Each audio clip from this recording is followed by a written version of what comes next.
Batas na ang kontrobersyal na Konektadong Pinoy Act. Yan ay matapos mag-lapse into law nitong weekend ang panukalang batas nang walang pirma ni Pangulong Bongbong Marcos. Good news ito para sa author na si Senadora Amy Marcos dahil sa wakas, ganap ng batas ang abot kayang internet.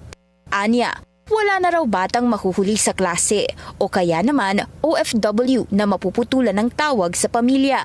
Una nang pinaalala ng presidential sister kay PBBM na huwag magpa-impluwensya sa powerful telcos at kung ang pangalan daw niya ang rason para hindi pirmahan ng bill, tanggalin na raw ito para lang hindi mahirapan ang mga Pilipino.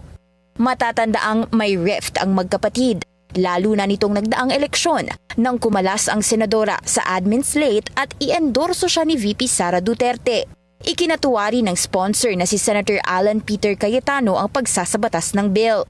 Ayon sa kanya, one step forward ito para ma-modernize ang digital infrastructure para makipagsabayan na rin sa ibang ICT reforms gaya ng e-governance. Wala raw saysay ang mga ito kung hindi naman maayos ang internet connection. Sabi ni DICT Secretary Henry Aguda, malinaw ang vision ng Pangulo, walang dapat maiwang Pilipino sa digital age. Kailangan na ngayong i-draft ng ahensya ang implementing rules sa loob ng 90 days. Pero ang Philippine Chamber of Telecommunications Operators, una nang nagbabala sa panukalang ito. Paliwanag ng PCTO, ang new players pwedeng makapasok kahit hindi cybersecurity ready.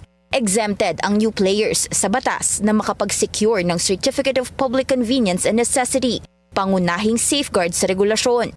Dahil dyan, posibleng mapababa ang accountability at magbukas ito ng pinto sa unvetted operators. Bukod pa riyan, may 2 years ang new players na maabot ang standards, dahilan para magkaroon ng risks sa cybersecurity attacks. Una nang pinahayag ng telecommunications firm na PLDT ang pangamba nito at planong pagdulog sa korte, habang ang Globe hiniling na ibalik sa Kongreso ang bill para marepaso. Tiniyak ng DICT, mararamdaman agad ng mga Pilipino ang benepisyo sa legislation